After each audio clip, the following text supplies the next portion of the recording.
purpose of this video is to demonstrate the basic principles behind a technique used to construct broad-based banks. The Soil Conservation Service of New South Wales use bulldozers to construct all their earthworks. This has proven to be the most successful system. However, because of the varying soil types and conditions throughout the districts and the state, the construction of broad-based banks is also the most difficult aspect of all earthworks. It is very easy for the standard and cost of the finished product to vary, and in this day and age, everybody involved must be aware of the problems that could and will arise.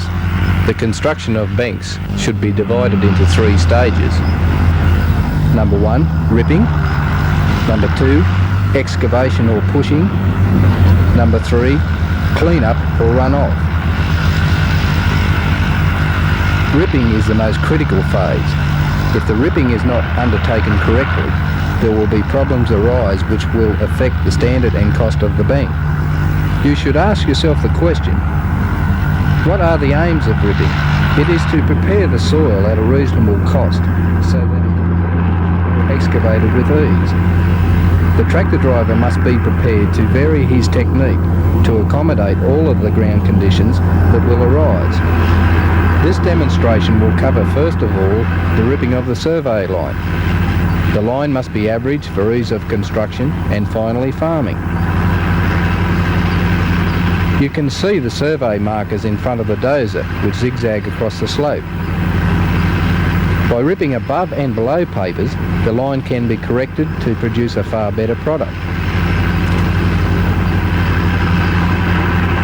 The ground conditions in this demonstration are very hard, and in this instance it is very difficult and expensive to obtain depth in the initial ripping.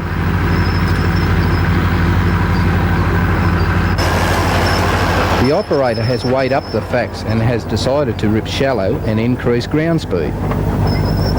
In the past, shallow ripping has been ineffective because of the equipment available. Depth was necessary to achieve a bust between each time. However, with the aid of the new breakout vein points developed by the service and Wearpack, shallow ripping is now effective. Ripping is the most critical phase of the operation. If not undertaken correctly and economically, the cost and standard of the bank will get out of control. Here is a demonstration of what can happen when ripping is incorrect. There are a number of faults with this type of operation. Abusing the tractor, operating in too high a gear, second gear in this instance, it makes the operation very expensive.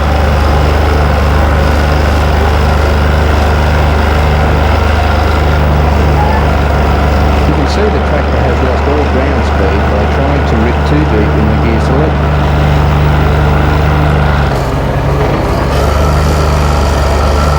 There is one easy solution: change gears. However, the same problem can arise in first gear. All of the faults appear again, even though the operator has selected first gear.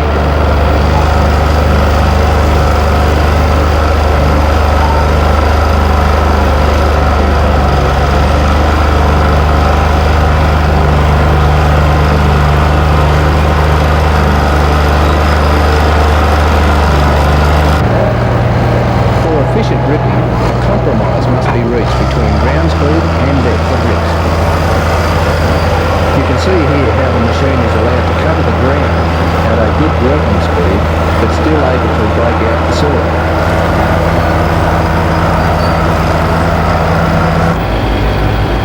Consistent ground speed is necessary to gauge the efficiency of the operation.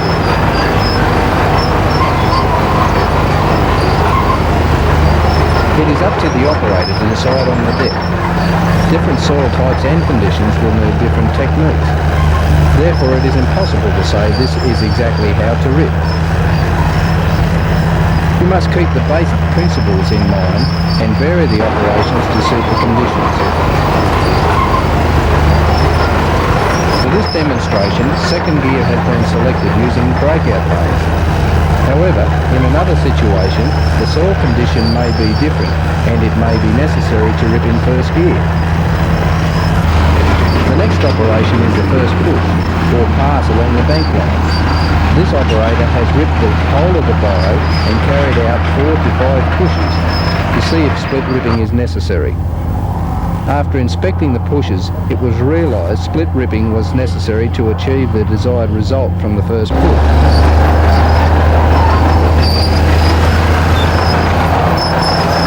There are many benefits undertaking these rips when necessary. It is easy on the machine, easy on the operator, pushing times are faster, and you get a better finished product. The aim of the first push is to form as much of the number 1 batter as possible and leave a windrow of around 1 to 1.5 metres. When transporting the earth to the survey line, ground speed must be kept up. The basic principle behind this system is to win the material quickly over a short distance and transport to a given point. In this case, just past the survey line.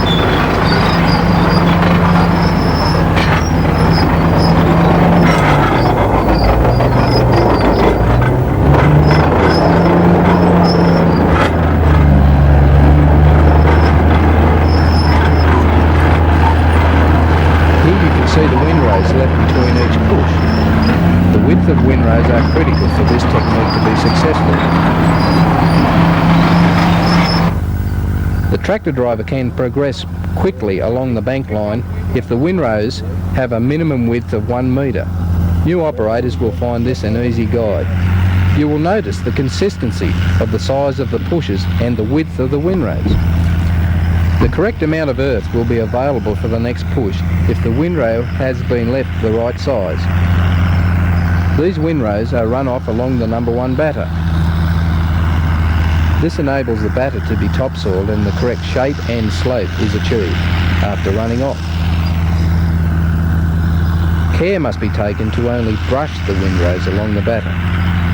The advantages of the topsoil will be lost if a hard run is undertaken.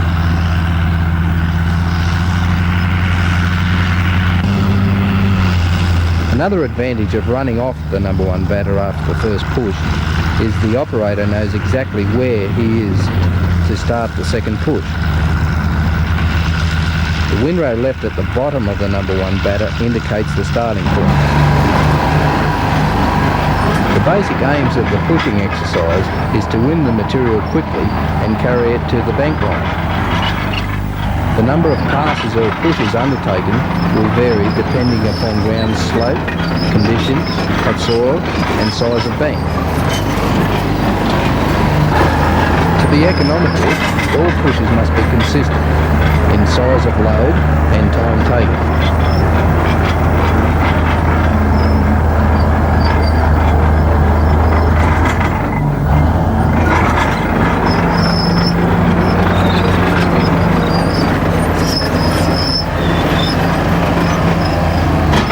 The point to remember is to operate your dozer smoothly without hesitations. Never overload your blade. This will reduce ground speed and increase costs. Once again, the consistency of the pushes is very important.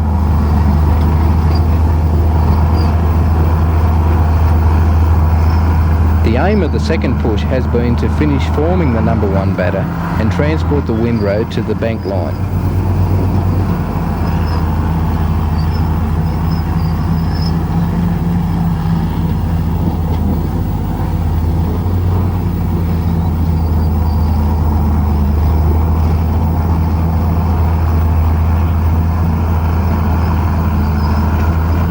The operator lifts his blade at the survey line and forms the number 2 batter of the bank.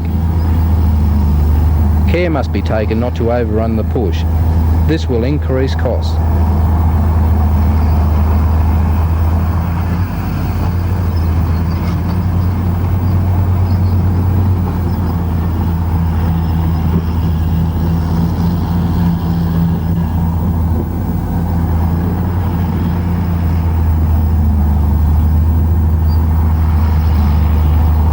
Note how the machine is running level and has good ground speed.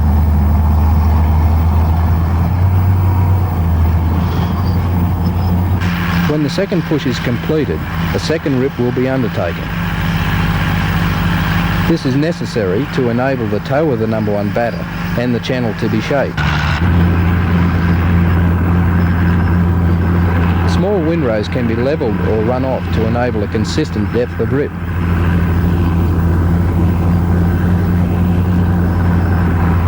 Ripping can be carried out as the windrows are levelled. This is no problem as the rippers are very effective when working at a shallow depth.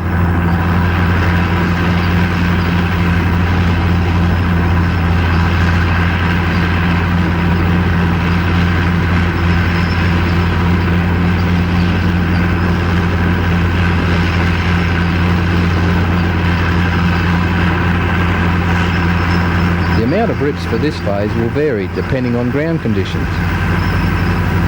Every bank line will vary and no set procedure can be followed.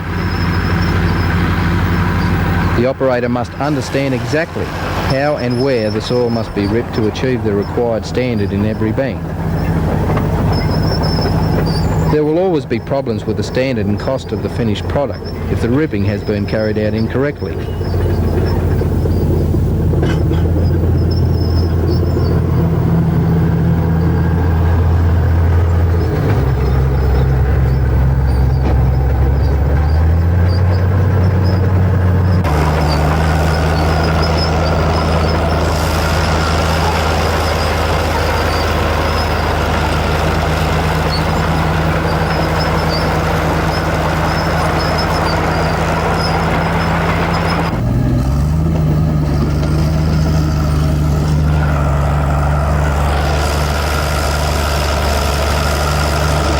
See that the soil is being worked very well with the breakout vane. The machine is rolling along nicely without undue stress or load being placed on the dozer.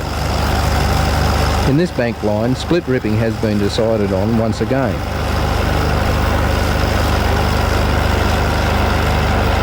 Two faster rips are better than one in some situations. The soil has been broken up into a very fine condition without large clods.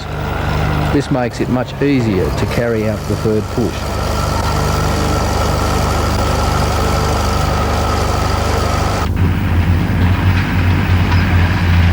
In this case, 3 pushes will be sufficient to complete the bank. This push will involve the completion of the number 1 batter and forming of the channel. The earth is transported up the number 2 batter and dumped over the crest of the bank. This will form a line of dumped earth which will eventually be shaped to form the number 3 batter of the bank.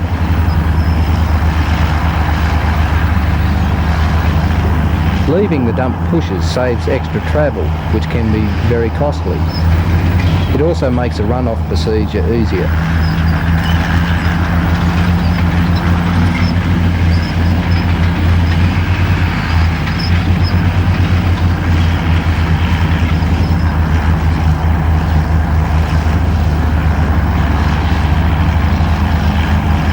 It has been decided to close the pushes up compared to the first and second pushes. This enables extra earth to be dumped over the crest to complete the bank. In some situations, it may be necessary to leave a larger windrow and do 4 pushes. Remember, the pushes must be flexible, the same as the ripping. By varying the windrow widths and the number of pushes, the bank can be constructed to the exact dimensions.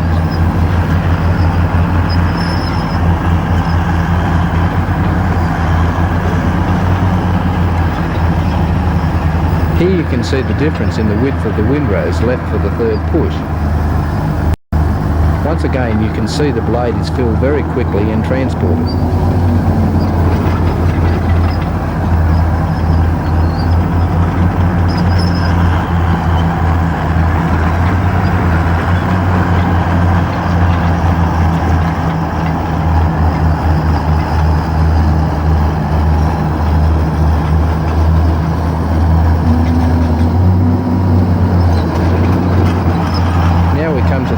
procedure. Here you can see the windrows are left and are spread to give a consistent finish to the channel. Landholders request that we leave plenty of loose earth around, particularly in the channel.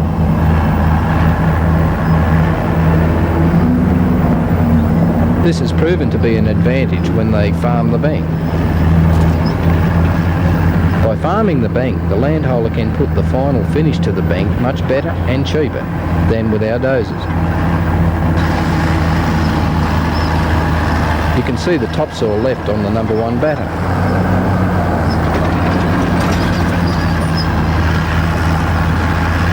The number of runs undertaken will vary on the desired finish required. Remember, the landholder can farm the bank.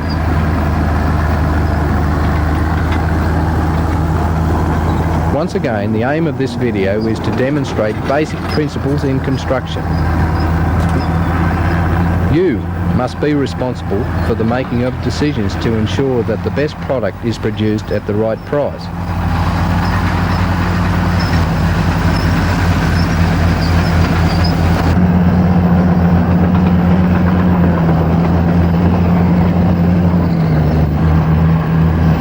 Slope was 5.2% and the bank finished up at 55 centimetres in height with 4.5 metre batters and channel. Here we have the finished product.